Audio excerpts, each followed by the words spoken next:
Adventist World Radio, the voice of hope. Radio feon'ny fanantenana na ny AWR.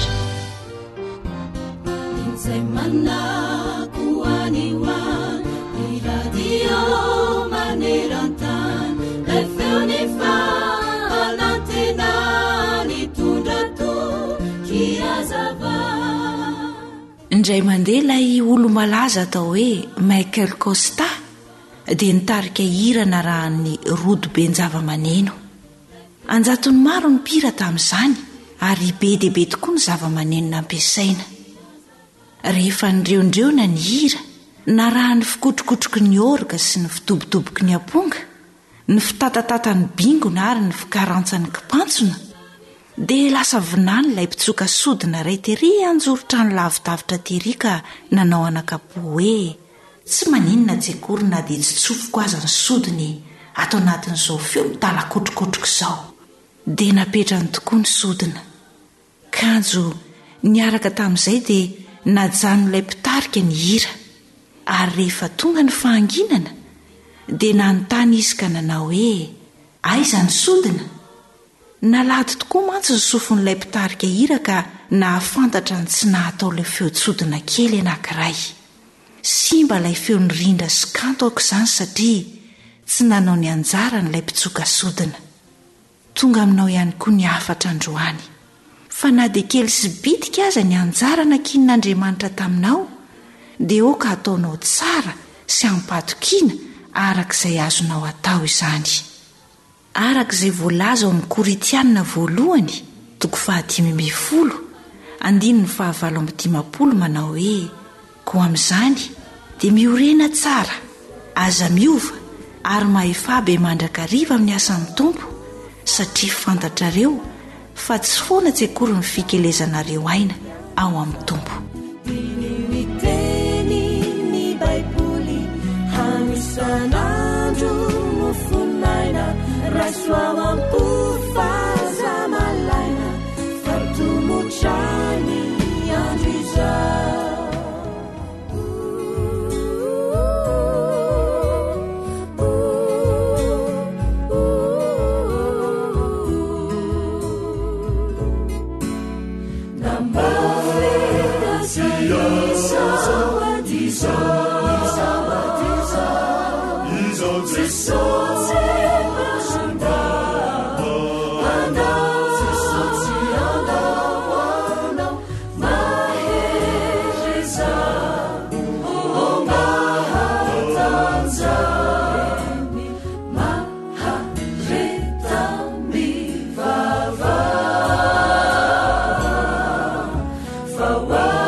Antoko-pihira ny omby farany.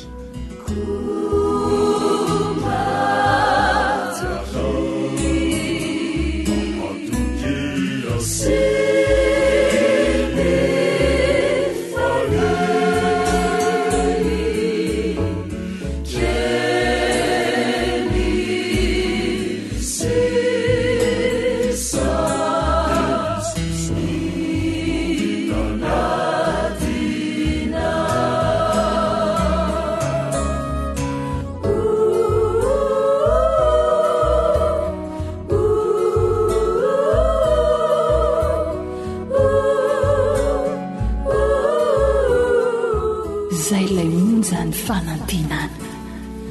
Wow.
alasaro ny faminanin'ny baiboly alasaro ny faminanin'ny baiboly fianarana mitohitoy ireo faminaniana apokaliptika ao amin'ny baiboly no man'ny radio adventista iraisam-pirenena na ny feon'ny fanantenana ho anao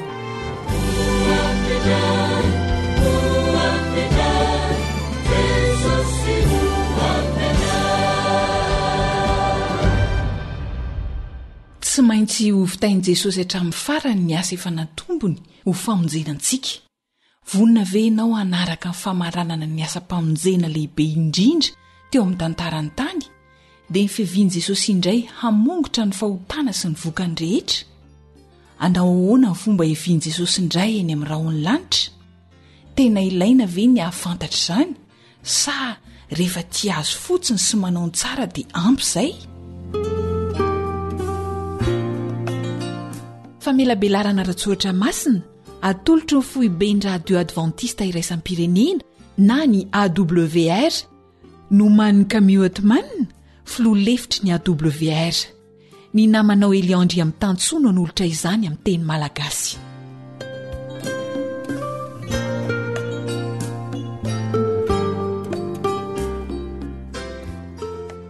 misaotranao manaraka tsy tapaka ity famelabelarana alasaro ny faminanian'ny baiboly ity miaraka aminao hatrany ny mpiara-mianatra aminao Elion Andriamitantso eto izay dia mbola mamirina fankasitrahana anareo na maliantso hatraizatraiza na eto Madagasikara avy amin'ny faritra rehetra mihitsy na any ivelany any misy ireo manontany hoe iza aloha le AWR satria izay izy vonandre angamba Adventist World Radio teny anglisy zany izy Adventist World Radio no fanalavana azy na radio adventista iraisam-pirenena mitovy sata amin'ireo radio iraisam-pirenena hafa tahaka ny RFI na ny BBC na ny radio Vatican na ny radio La Voix de l'Amérique farak'izay anaran'izay dia ny foibe ny fiangonana adventista ny États-Unis mivantana no mitantana azy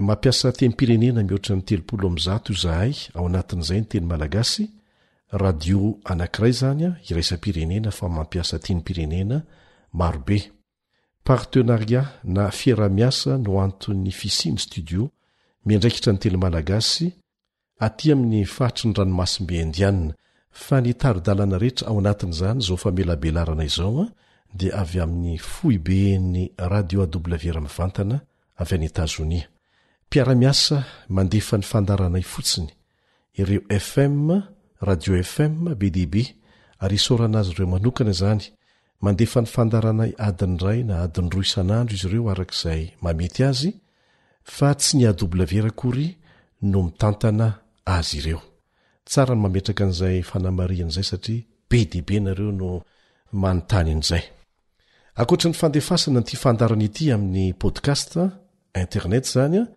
dia mandeha amin'ny onde courte izy ity zay maharadio raisam-pirenena azy fa mandray ary mandefy zany fandaran'izany koa rio radio fm eto atoerana zay mbola averina hatrany isorana azy ireo zay anisan'izany ohatra ny radio antso ny filazantsara amin'iny tapany avaratra rehetriny digo andapa nosbelville de toy izany koa ny radio azisy amin'ny faritra maro na ireo fm hafa tankatsika ny antsoy sy ny maro hafa tsy voatanisa atao zany ny fomba rehetra mba hahafahantsika mandreny afatra tsy avelan'ny tompony hiverina aminy tokoa ny teniny araka mivolazo amin'ny tenin'andriamanitra raha tsy efa navita ny asany ary tsisy asakana ny Jehova amin'ny fampitana ny hafatra tiany ampitaina ho vavolombelona amin'ny olona rehetra milohany avindray eny amin'ny raony lanitra mety vao izao angamby ianao no manaraka an'ity famelabelarana ity mahafaly anay zany ary misaotra anao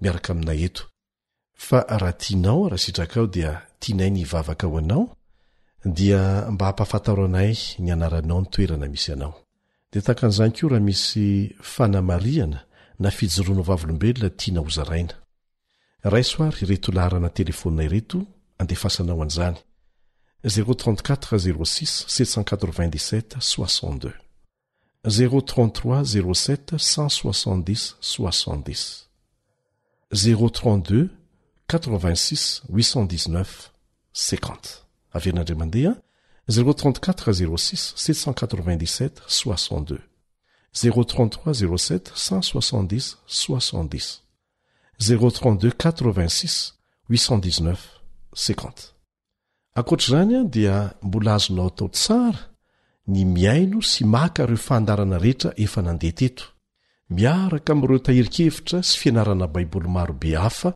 ao anatiny raisoary reto roy na adresy reto voalohany feo fanantenana.org feo fanantenana tambatra le feo fanantenana.org na awr.org awr.org mbola azonao atao koa ny miaino ireo fandarana rehetra efa nandeha mbola voatahiry tsara ho azonao enona amin'ny fotoana rehetra tianao enona azy ao anatin'ny Facebook amin'ity anarana ity AWR feo ny fanantenana AWR feo ny fanantenana takan'izay koa ao anatin'ny YouTube amin'ity chaîne YouTube ity AWR MLG AWR MLG ho atsika zay tsy afaka miditra amin'ireo fomba rehetrarehetrareo aza manafa misy fomba zay fa homaninay ahafahanao manana an'ireny famelabelarana ireny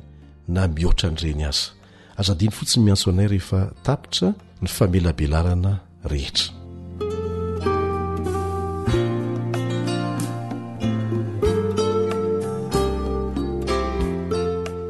iaraka ivavaka arsika mialohan'ny idirantsika amin'ny aloha hevitra amin'ny itian'io ity raha inasany an-danitra misaotranao zay noho ny fahafahanay manohy indray izao fiarah-mianatra izao nosoratanao ny fahamarinana navelanao ho zaraina nataonao ho fantatry ny olona rehetra ho vavolombelona ny firenena rehetra dia ho tonga ianao tsy tianao tsy hisy hahafantatra ny marina fa mba halala ny marina ny rehetra milohany handraisan'ny fanapaha-kevitra hanaraka izany na tsia amin'ny kahalalahana mangataka ny famelan-keloka feno avy aminao milohany hidiranay amin'ny loha hevitra amin'ny tian'io ity anao ny teny tompo fitaovana ihany zahay ka dia mangataka anao zay ny fananao masina no hitaridalana ary ampisokatra ny masom-panahanay rehetra ahitanay ny marina voasoratra ao amin'ny teninao izay nataonao fantarinay amin'ny anaran'i Jesosy amen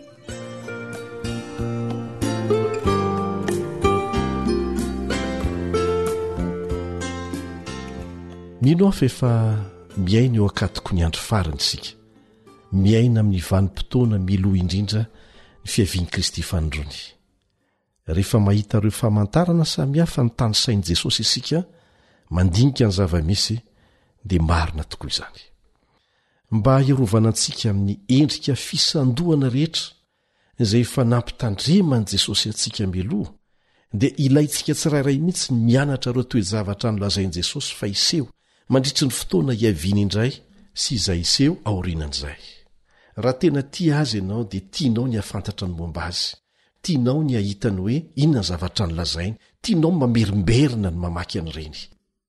Ankoatr'ireo izay efa ny anarantsika teto tsara ho fantatsika mikasika ny fiavian'i Jesosy, dia ireto fitrangan-javatra manaraka ireto no tsara fantaritsika manokana rehefa ho tonga Jesosy. Voalohany dia voalaza ao amin'ny Apokalipsy 4:14. Apokalipsy 4:14 manao hoe ho lasa tahaka ny taratasy voaorona ny lanitra ary ny tendrombohitra sy ny nosy dia nafindra ny ala tamin'ny fitoerany. Isy fikorotanana lehibe ampikoron'ny tany, isy ororon-tany mafy izay hanozongozona an'ity planeta ity, ary isy tendrombohitra sy nosy izay hifindra toerana arak'izay voalaza teo. Manaraka an'izany ireo olo-marina maty rehetra dia atsangana. Ilay Jehovah Andriamanitra namorona sy namonjy antsika ihany manana an'izany fahefana hanangana amin'ny maty izany. Efa ndresantsika teo alohany amin'izay, fa saingy tsara ny hamerenana azy eto. Hoy ny apôstôly Paoly ao amin'ny Tesaloniana 2:4-5. Tesaloniana 2:4-5. Ka izay maty eo amin'ny Kristy no hitsangana aloha. Izay maty eo amin'ny Kristy no hitsangana aloha. Ireo rehetra izay mandry ao amin'ny fasany dia handreny feon'i Kristy tahaka ny feo trompetra hamoa azy ireo amin'ny fiainana mandrakizay. Ka ireo izay maty tao amin'ny Kristy no hitsangana aloha. No hoe maty tao amin'ny Kristy dia averina ihany, dia ireo olona nanolo-tena hanao sitrapony ary nanaiky azy ho mpamonjy ny tenany manokana talohany nafatesany. Ka aza mangatakandro hanolotra ny fiainanao azy, fa tsy tompony ampitso isika.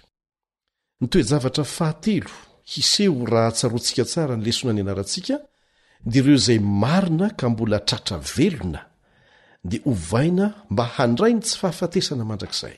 Ny hoe marina eto dia izay hamaritan'Andriamanitra azy, fa tsy izay hamaritantsika azy. Araka ny voalazan'ny tenin'Andriamanitra hoe tsisy marina isika na dia iray akory aza. Ao anao ny voalazan'ny tenin'Andriamanitra ao amin'ny Jaona 17:17 manamasina azy amin'ny fahamarinana, ny teninao ny fahamarinana. Tsy misy afaka mamaritra ny fahamarinana ivelan'izay. Dia nahoana indray ireo raha tsy fanahy mbola velona? Tsy havela ho velona eto an-tany izy ireo, efa mivoaka ny didim-pitsarana fa dia ho aringana izy ireo. Fa milohany andringanana azy dia izao voalaza ao amin'ny Apokalipsy 4:15. Apokalipsy 4:15. Ary ny mpanjaka ny tany sy ny lehibe sy ny mpifiarivo sy ny mpanan-karena sy ny lehilahy mahery mba amin'ny andevo rehetra sy ny tsy andevo rehetra dia nihery tao amin'ny lavaka sy tao amin'ny vatolampy eny an-tendrombohitra. Nahoana tsy zakan'izy ireo ny fanatrika amin'ny voninahitran'Andriamanitra. Eto izany dia mazava tsara fa na mpanan-karena na mahantra na olo malaza toy ny mpitondra teo amin'ny fiarahamonina na tsia izany hoe sokady sy ny karazan'olona rehetra dia samy ho hita ao anatin'izany daholo. Nahoana moa izy ireo no hihery? Satria efa fanao ny aneny mandositra ny antso ho alefan'Andriamanitra tamin'ny fomba rehetra dia milavy ny hatrany izany, na nampena ny sofina nitsy aza ny antson'Andriamanitra nalefa taminy, satria manatsafidy handahany izany izy, saingy tsy zonikosa ny safidy izay tsy maintsy ho vokatra izany rehefa tonga Jesosy. Antson'Andriamanitra no lefeto, fa izahay dia fitaovana fotsiny tahaka ny fitaovana rehetra, fa azontsika hamarinina tsara amin'ny tenin'Andriamanitra izay rehetra ambareto. Satria na ny mpitory ny filazantsara koa azany dia tafiditra ao anatin'izay mbola hanaovana antso. Izay ilay hoe fitaovana ihany izahay, fa Jehova no miantso anao.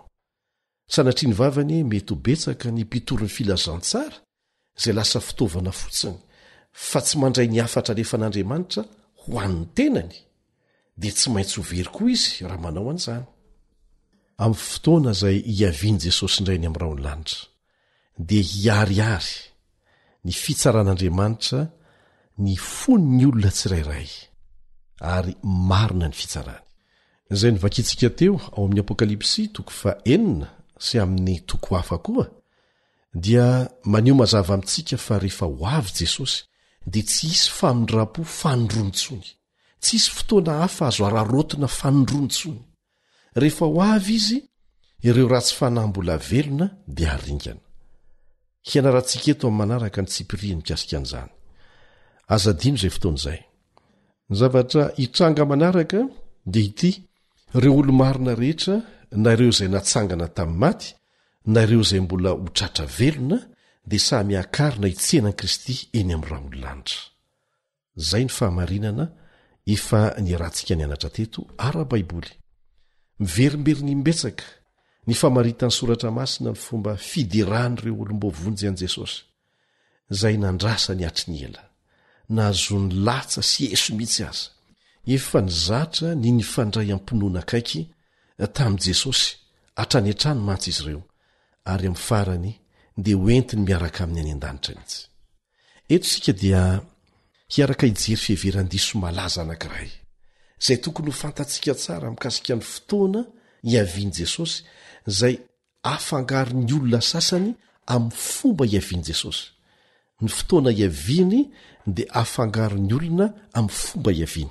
Ny Baiboly dia milaza fa Kristy dia ho avy toy ny mpangalatra. Andeha hamaky teny vitsivitsy mikasika an'izany sika ne ao Petera 2:7-10. Petera 2:7-10. Fa ho avy tahaka ny mpangalatra ny andro ny Tompo, ary amin'izany ny lanitra dia ho lasa ny firimorimoana mafy. Ny andininy anankiray manaraka dia ao amin'ny Matteo 4:17. Matteo 4:17. Nefa aoko ho fantatrareo zao, raha fantatry ny tompo-trano ny fiambenana amin'ny alina izay hiavian'ny mpangalatra, dia ho niambina izy ka tsy namelan'ny tranony ho tamiana. Ny fanontaniana mipetraka dia izao: moa ireo teny ireo miresaka ny fomba hiavian'i Jesosy sa ny fotoana hiaviany? Raha manohatra ny fiavian'i Jesosy ho toy ny fiavian'ny mpangalatra ny Baiboly eto, dia miresaka momba ny fotoana tsy ho ampoizina izay hiaviany, fa tsy miresaka ny fomba hiaviany. Samy hafa tanteraka ireo aka ohatra isika: moa ny mpangalatra hanao antsoavo aminao hoe, ity afa ho avy miomana, fa hangalatra ny fanananao rehetra aho afakadiny ray. Tsia, ny tian'Andriamanitra ambara amintsika izany dia izao hoe ho avy amin'ny fotoana tsy ampoizitsika izy, haingana sy vetivety. Mialatsiny raha ilazan'ity tantarity aminao mba atakaranao ny tiana olazaina. Teo anelanelany taona 577 sy ny taona 220, nga Stefan Breitsweiser, frantsay izy ity, mpandroso sakafo sy mpahay zavakanto, dia nangalatra karazan-javatra mihoatra ny 2000 isa tao amin'ireo tranom-bakoka fitehirizana zavakanto sy lapa maro manerana ny Eoropa. Ny sasany amin'ireo manam-pahefana dia nanombana ny totalim-bidy ny alatra nataony, izay mahatratratra any amin'ny $4 miliara Amerikanina. Nga i Breitweiser dia nilaza fa ny antony nanosika azy nangalatra dia resaka artistika tsotra fotsiny izao, ary dia tsy nisy namidiny tokoa ireo zavatra rehetra nangalariny, na dia maro aza nefa nompitehiny reniny rehefa fantany fa nisamborona ny zanany. Nahoana ny tsy tratra mihitsy nga i Breitweiser, efa nikajy meloa ny orangalarana izy mba tsisy hanampohany zany, na ny tranom-bakoka, na ny mpitahiry zavakanto, na ny lapa, dia tsy nisy nanampo ny fotoana angalarany. Ohatra ihany izay, rehefa ho avy tampoka tahaka ny mpangalatra ny alina Jesosy, ny fotoana tongavany resahana eto, dia tsisy hanampo ny fotoana hatongavany izao tontolo izao. Zao mantsy mivoalaza ao amin'ny Matteo 4:20-30. Matteo 4:20-30. Fa ny amin'izany andro sy ora izany dia tsy misy malala, na dia ny anjelin'ny lanitra aza, afa tsy ny ray ihany. Famantarana no nomeny, fa tsy nanondro daty na volana na andro izy hoe amin'izao ano tonga, ary natao ahasoantsika izany. Nahoana moa no tampoka amin'ny olona ny fiheviany? Zao ny voasoratra ao Matteo 4:17 sy 17. Matteo 4:17 sy 17. Fa tahaka ny tamin'ny andron'ny Noa, dia ho tahaka izany koa ny fiaviany zanak'olona. Fa tahaka ny tamin'ny andro fony tsy mbola tonga ny safodrano, ka nihinana sy misotro ny olona, ary napaka-bady sy namoaka ny ampakarina, mandra-piavy ny andro izay nidiran'ny Noa tao amin'ny samby fiara, ary tsy fantany izay nandringana ny olona rehetra. dia ho tahaka izany koa ny fiavian'i Jesosy. Tsy milaza akory ny baiboly hoe aza mampakabady tsony na aza mianatra tsony na aza miasa tsony, tsia. Fa raha zavaina miteny hafa dia izao, na inona taonao amin'izao fotoana izao dia aoka iambina, satria efa mazava ny famantarana rehetra anie. Mba tsy ho variana ary ho vonona ny fotoana rehetra, na any ampianarana ianao, na any an-tsaha ianao, na eo am-panomanana fanambadiana ianao, naiza, fa ho avy tampoka izy. Mila miomana fotsiny ianao. Ny baiboly dia tsy mampianatra fa ho avy mangingina tahaka ny mpangalatra izy, tsy zany mihitsy, fa nylazainy dia hoe ho avy tampoka tahaka ny fiavy ny mpangalatra izy. Ny fotoana tampoka iaviany zany resahana eto, fa tsy ny fomba iaviany izay fa ny anarantsika teto. Zao ny vakitsika ao amin'ny Matio 4:7-7. Afatrafatra nataon'i Jesosy amintsika ity. Matio 4:7. Koa miomana kosa ianareo, fa amin'izay ora tsy ampoizinareo no hiaviany zanak'olona. Amin'ny ora tsy ampoizinareo. Zay le fiaviana tampoka tahaka ny mpangalatra. Mazava ny afatra lefa amintsika eto. Mila miomana mandrakariva ianao, mila miomana mandrakariva, mila miomana mandrakariva isika, satria tsy fantatsika hoe rahoviana Jesosy no iverina. Rehefa mantarana dia mazava eo anyloantsika kosa, fa tena eo ampiandrasana an'izay fiaviany tampoka izay isika.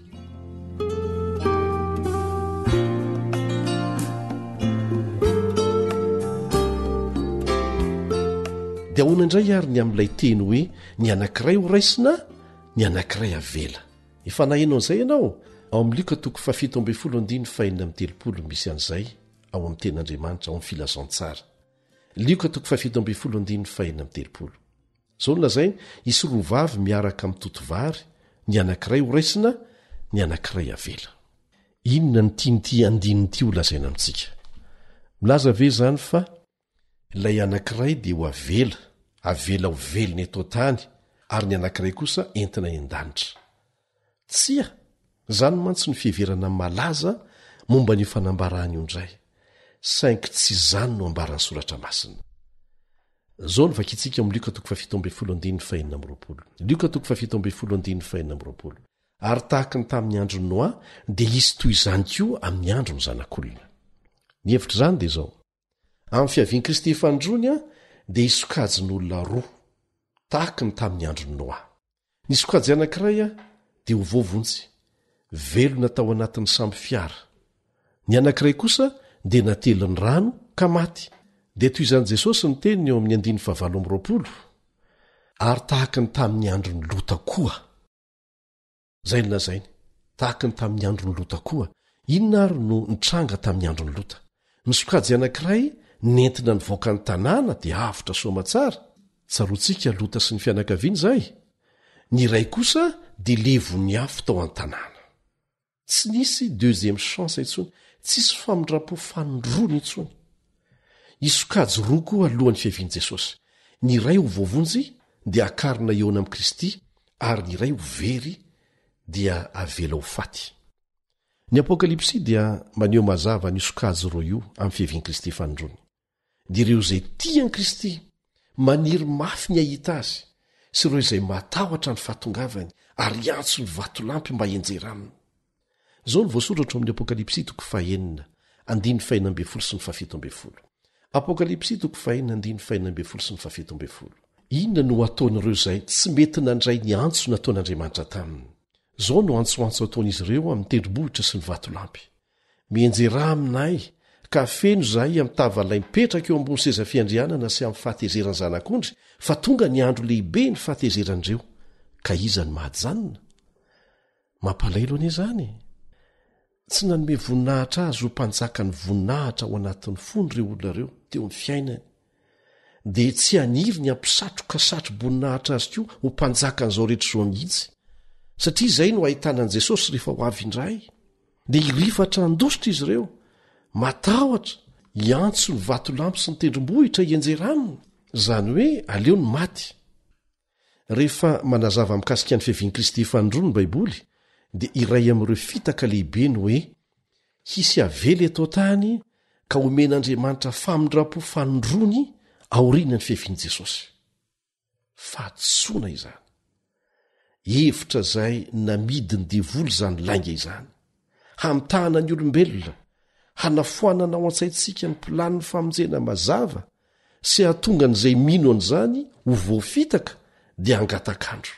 Zao mantsy ny fiheveran'izy ireo hoe mbola afaka manemitra ny fotoana amonjena Jesosy aorianan'io fotoana hiaviany io. Fitaka lehibe zany, tena tsy ara-baiboly zany, ry havana.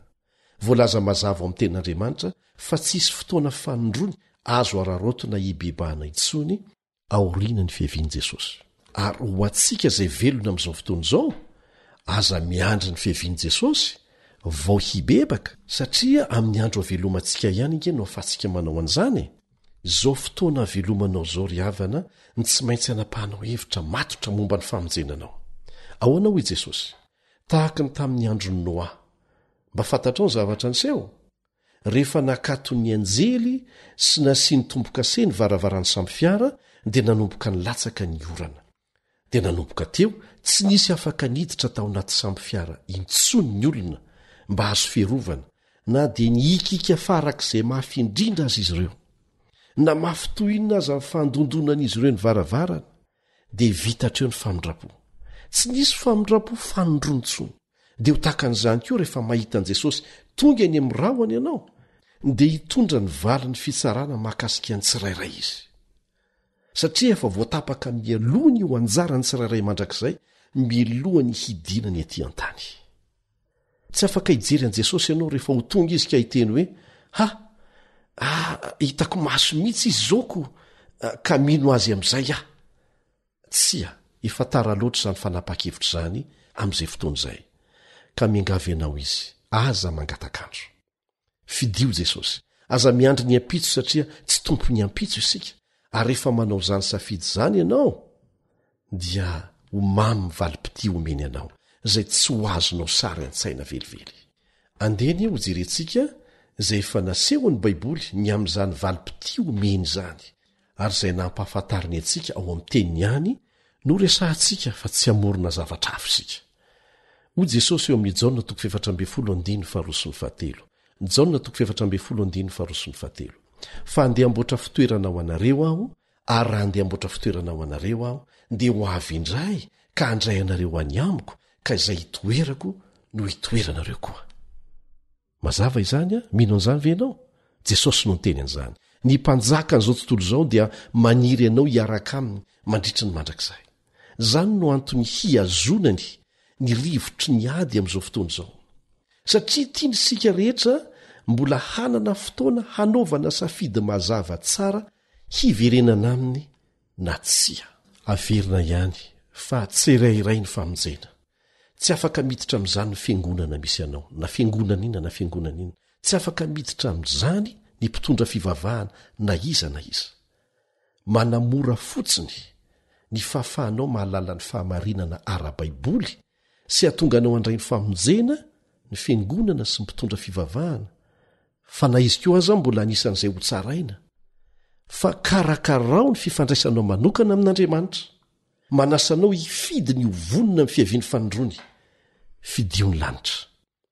Isan'andro Jesosy dia maniry olona anankiray hafa indray hanolo tena ho azy. Olona anankiray hafa indray. Hinoko fa ianao io indrindra izany.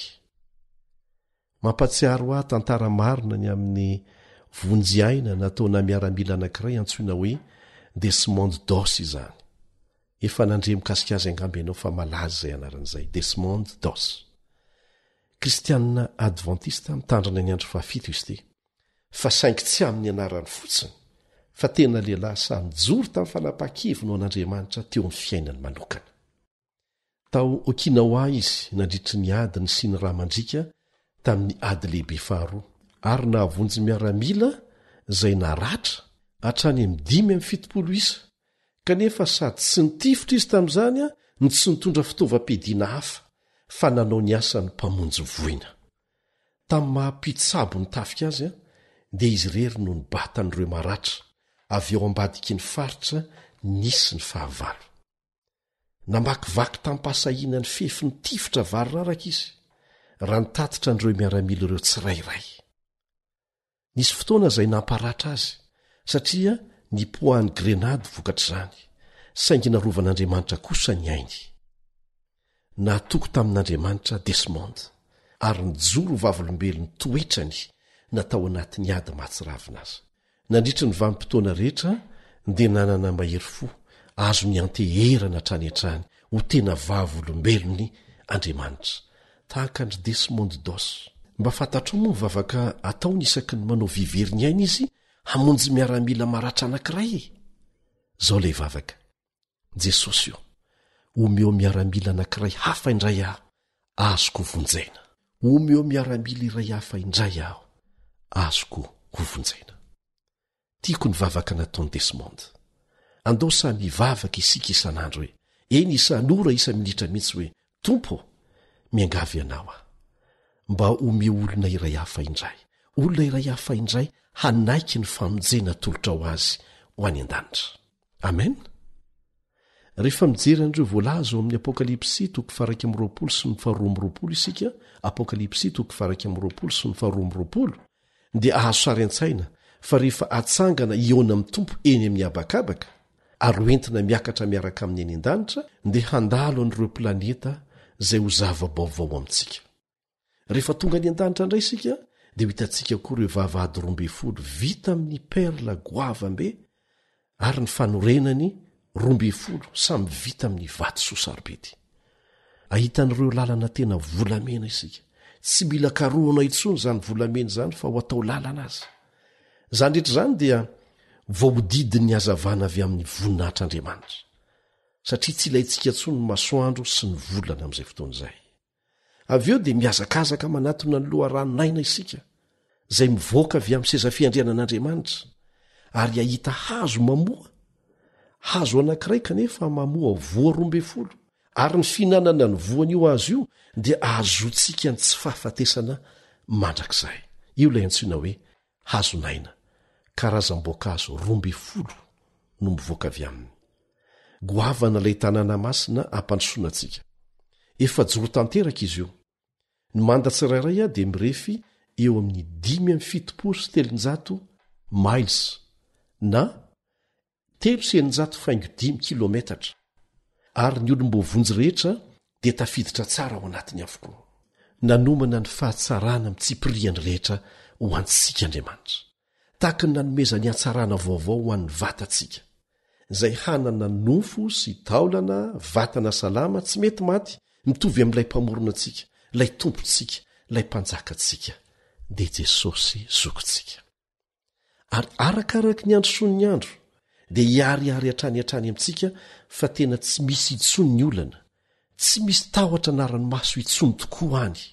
Ary izany angeny mahatonga ny Satana miezaka mafy mba hanao izay hahatonga antsika tsy ino an'izany rehetrarehetra izany, satria izy avy tany nadoboka tety ka ianao indray ve no andeha ho any isolo toerana azy?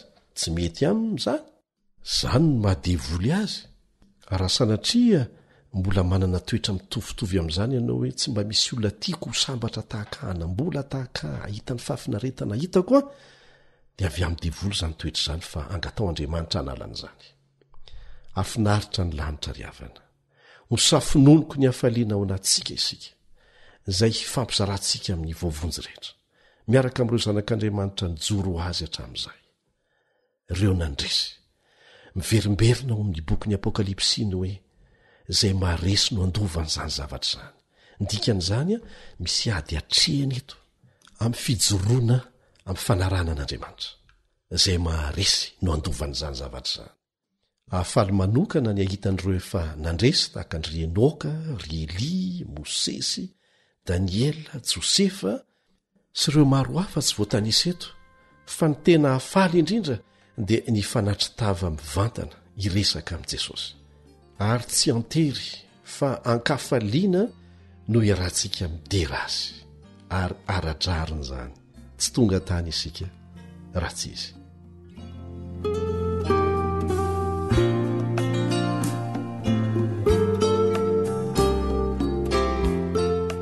Ndao ary jerentsika vetivety ireo andalateny vitsivitsy avy amin'ny ten'Andriamanitra hanananao an'ireo fampanantenana tsara rehetra ireo mikasika ny any an-danitra. tena misy ireo perla goavambe heno ene zao volaza amin'ny apokalipsy toko faraky amroapolo andiny faraky amroapolo apokalipsy toko faraky amroapolo andiny faraky amroapolo ary ny vavahady rombony folo dia perla rombony folo le vavahady mihitsy ny perla iray avy nisam-bavady ary ny lalambe teo an-tanàna dia tena volamena toy ny fitaratra manganoano fantatrao ve fa ny fiforonan'ny perla anankiray a dia tena vokatra azo avy amin'ny fijaliana raha izay ny ilazana azy zavatra kely mampamirifiry izay miditra ny anatin'ny akorandrika ary arakaraky ny ijalian'ilay bibikely no hanovany an'ilay zavatra mamirifiry izay miditra ho lasa vatosoa tena mahavariana antsoina hoe perla ireo vavahady 12 anefa dia perla avokoa ny fidiranao ny fidirako eo amin'izany vavahady izany ry havana dia fanomezan'Andriamanitra avy amin'ny fijaliana manokana tsy manapetra navela hiaretan'i Jesosy satria tao aminy no nampihavana ny zavatra rehetra tamin'ny tenany anisan'izay zaho sy ianao navela ny andray anjara tamin'ny ampahany kely dia kely mety ho zakantsika koa isika ary maro miaran'izany amin'izao fotoana izao satria te hijoro ny fahamarinana amin'ny ady atreny ety an-tany atonga antsika hanana an'ireo toetra sarobidy tena mahasoa antsika zao indray vakitsika amin'ny apokalipsy toko faraky amroapolo andiny fa 7 sy ny faharoapolo apokalipsy toko faraky amroapolo andiny fa 7 sy ny faharoapolo ary ny fanorenan'ny manda dia voaravaka vatosoa samihafa rehetra ny fanorenana voalohany dia jaspi ny faharoa safira ny fahatelo kalkedona ny faefatra emerald ny fahadimy sardonyx ny fahenina karneola ny fahafito krizolita ny fahavalo beril ny fahasivy topaza ny fahafolo krisopraso ny fahiraky ambin'ny folo hiankita ny faharombiny folo ametista andriamanitra eto dia tsy nampiasa afa-tsy izay fitaovana tena tsara indrindra tamin'ny fananganana an'ilay tanàna masina raha afaka mampifanaingina an'ireo vatosoa ireo ianao ny iray zany a atao eo ambonin'ny iray hafa dia hamoaka lokona havana tena tsara tare indrindra izany tena tompony hatsarana tompony zavakanto anie ny paharentsika ary tokony efa ho hita taratra eo amin'ny fiainantsika izany tsy tompony fikorotanana sy ny zavatra ratsy andriamanitra ny havana fampanantenana ny fototry ny tanàna masina zao koa ny vakitsika ao amin'ny apokalipsy toko 12:5 apokalipsy toko 12:5 ary tsisy alina intsony tsy mba mila ny hazavan'ny jirona ny hazavan'ny masoandro intsony izy fa ny tompo Andriamanitra no andazava azy ary hanjaka mandrakizay izy vilomateo zany resaka masoandro sy ny volana zao koa ny vakitsika amin'ny apokalipsy toko 12:1 sy ny faharoa apokalipsy toko 12:1 sy ny faharoa ary izy naneo any on'ny ranonaina mangano any tahaka ny vato kristaly nivoaka avy teo amin'ny seza fiandrianan'Andriamanitra sy ny zanak'ondry teo fovoan'ny lalambeny ary teny an-daniny roa amin'ny ony dia nisy hazonaina mamovorombiny folo samihafa sady mamoy isam-bolana ary ny raviny hazo dia ho fanasitranana ny firenena maro voalohany dia mario tsara ny fototry ny hazonaina izay eo amin'ny an-daniny roa amin'ilay ony izay mivoaka avy eo amin'ny seza fiandrianan'Andriamanitra ny raviny sy ny voany zany dia mitondra fahavelomana tsy manapetra manome hatanorana mandrakizay ho an'ny zanak'Andriamanitra rehetra asa raha vao marika eo fa efa hita tany edena zany hazonaina izany voalaza ao amin'ny genesis toko 7:12 genesis toko 7:12 rehefa avy nanota Adama sy Eva dia tsy navely ikasika an'io hazonaina io ary ndroahana hiala tao edena fa izay maresy no andovan'izany zavatra izany anisan'izay hihinana amin'ny hazonaina nataon'Andriamanitra hiaraka honina amin'ny mandrakizay isika ry havana ny tanàna masina dia nofinofo ny mpanao maritrano hoe anahoana re zany izy zany voalaza ao amin'ny apokalipsy toko 12:12 izay naseho antsika apokalipsy toko 12:12 ary ny tanàna dia efa-joro ka mitovy ny lavany sy ny sakany ary nandrefy ny tanàna tamin'ny volotara izy ka 2,000 sy 100 stadio mitovy ny lavany sy ny sakany ary ny ahavony ny tanàna fahiny a dia norefesina tamin'ny alalan'ny fivelarany manda any ivelany. Nisy tadio a raha mba ezaka andrify azy zany tsika eto a, nisy tadio anankiray a dia ray ampahavalony maila, ny maila zany a refy anglisy, na ray soronjato faingio 800 metatra. Zay ny stadio anankiray zany. Ray soronjato faingio 800 metatra.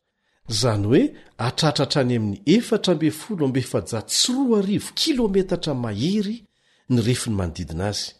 Mahery ny 2414 kilometra. Mbola misy ambiny 440 moa zany orinan'izay. Ary satria efa joro izy, ny manda tsirairay zany a dia atratratra any amin'ny 305 kilometatra ny lavany, 603,5 kilometra.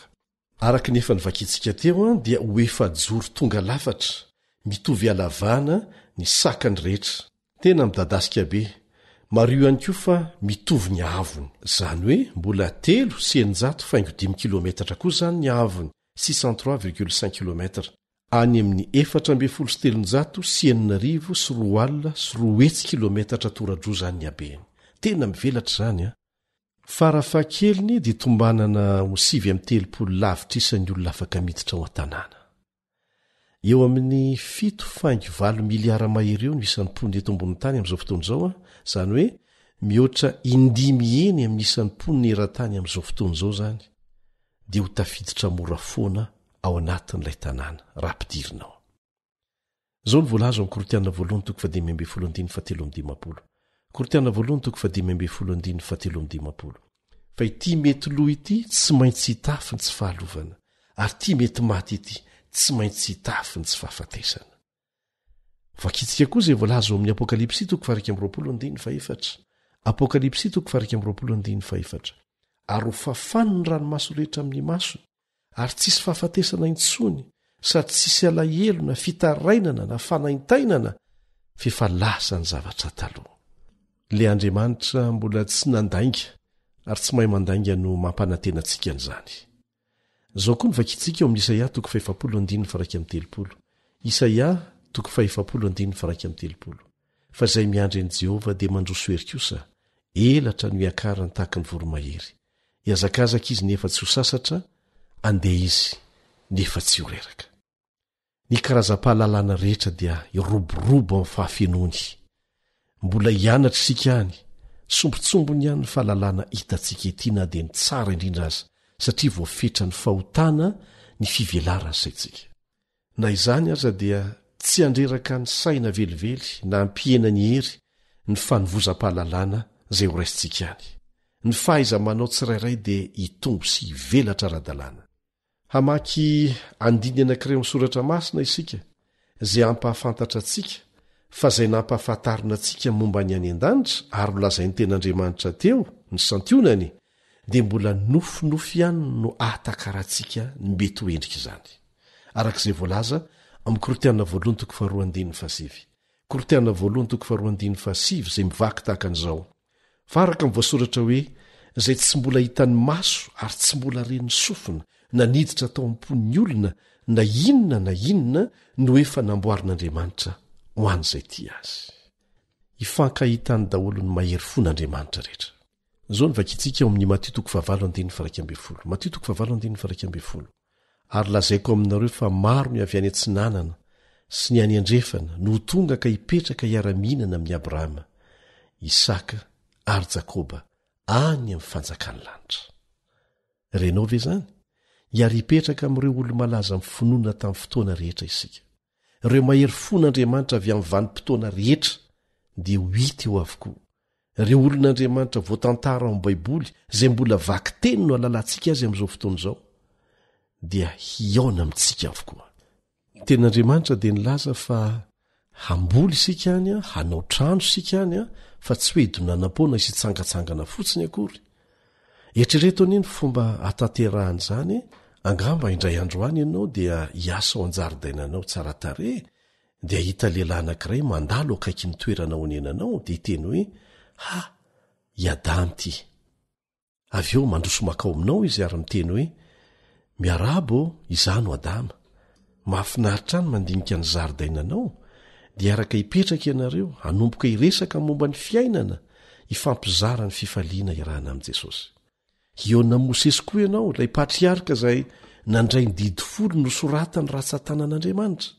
Dia hitantara amin'ny atsipiriany aminao Mosesy mikasika ny fomba namaky vakiana ny ranomasina mena miaraka amin'ireo Egiptianina izay manenjika avy aoriana sy ny finonana nanan'izy ireo tamin'ny fandehanana teo anivon'ny ranomasina.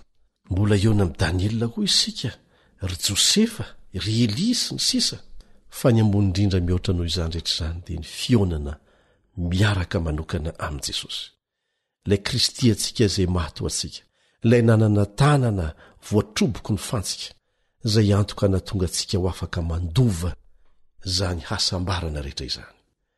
Ilay lehilahy izay nandray teo amin'ny lohany ny satro-tsilo no fitiavany antsika.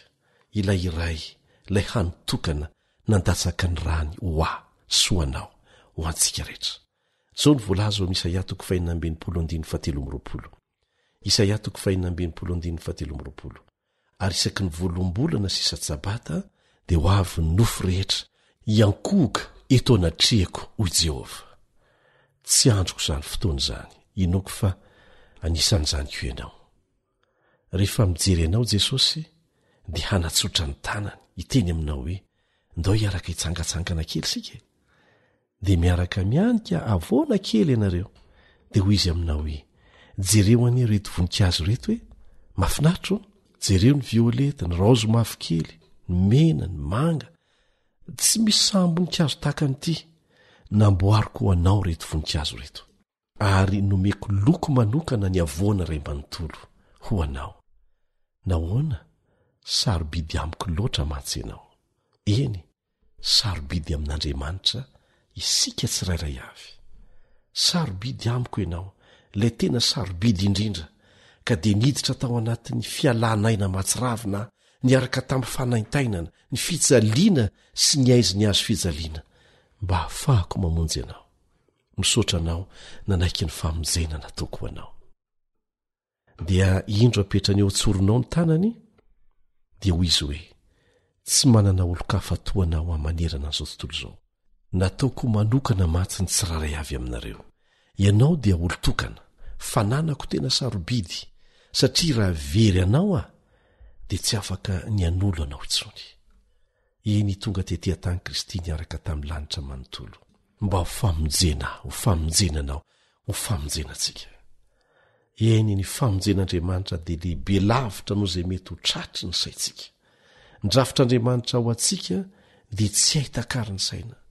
Move misy zavatra na olona mbola miazona anao tsy ho vonona ny fiavian'i Kristy. Amin'izao fotoana izao Jesosy dia manomana anao mba ho afaka hiaraka aminy any an-danitra. Te hiaraka onona aminao mandrakizay re izy, fa nirianao ve niaraka amin'ny mandrakizay? Tianao ve ny hanolotra ny fiainanao ho azy, hanaraka ireo drafitra mahafinaritra izay efa nomanina ho an'ny fiainanao? Ry namako, andao hoentsika mibavaka ny fanapahan-kevitra. Rainay izay ny an-danitro, zavatra tokana no angatahinay amin'ny tian'io ity.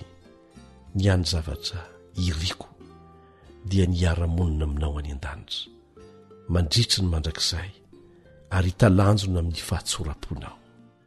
Izany koa ny faniriany reto namako miaino ny fandaharana mikasika ny alasary ny faminaniany Baiboly reto. Amboary ny fiainanay mba ho isan'izay handova zany fiainana zany zahay. Ampio zay amin'ny fanapahan-kevitra ho raisinay. Aza vela hisalasala. Jehova, fantatrao ny ampony mpiaino tsirairay amin'izao fotoana izao izay maniry hiaraka aminao any an-danitra. Ampio zay amin'ny fanapahan-kevitra raisinay, satria olona malemy ihany zahay, mora lavo, efa simba ny fahotana ary fantatrao tsara zany, kanefa noresenao lahatra. Fa raha manaiky anao zahay dia naonao ny mehery anay mba ho tonga zanakao. Amin'ny anaran-tsosy maherin'i Jesosy. Amen.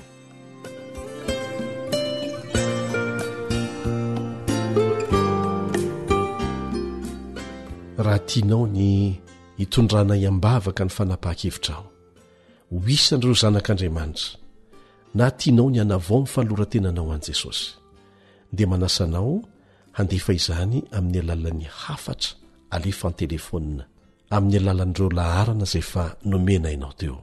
Azonao tokoa ny manoratra amin'ny MP ao anatin'ny Facebook amin'ity adresy ity: AWR Malagasy, AWR Malagasy. Amin'ny manaraka isika dia mbola iresaka loha hevitra anankiray tena ahalinanao, mitondra ny lohateny hoe ny fandravana.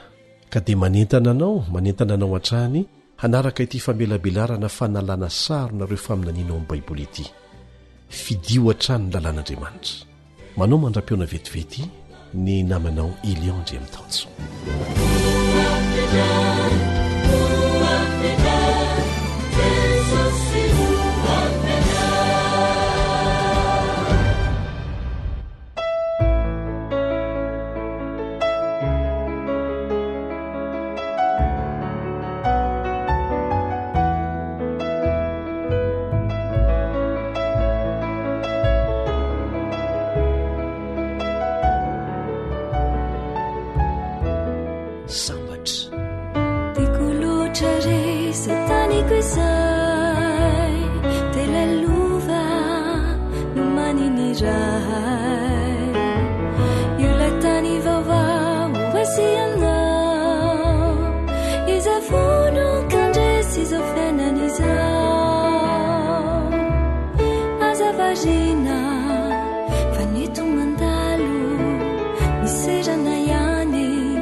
Zay lay onjany fanantenana. Zavatsy fotoana ny andrasandras, fa tsy tompo ny hoavy anao. Na ny ray minitra za tsy fantatra, koa anio tapao ny hevitra. Azavarina fa neto mandalo, miserana ihany na falina ny sainy sy tomany. Koa fangana fizefa miandry anao ny mpamonjy, miandry anao i Kristy, handray manonto ny fibebanao. Marira manantena va hisy ny maraina ny findrisy tapetrany aina. Azavarina fa neto mandalo, miserana ihany na falina ny sainy sy tomany. Koa fangana fizefa miandry anao ny mpamonjy, miandry anao i Kristy, handray manonto ny fibebanao.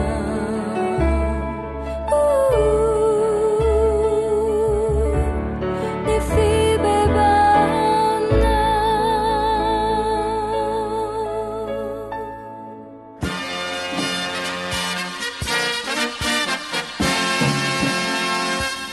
Adventist World Radio, The Voice of Hope. Radio Femon'ny Fanantenana. Ny farana treto ny fanarahanao ny fandaharan'ny radio feo fanantenana na ny AWR amin'ny teny malagasy. Azonao ataony mamerina miaino sy maka maimaim-poana ny fandaharana vokarinay amin'ny teny pirenena mihoatriny 100 amin'ny fotoana rehetra. Raisoaryn'ny adresy ahafahanao manao izany: awr.org na feofanantenana.org.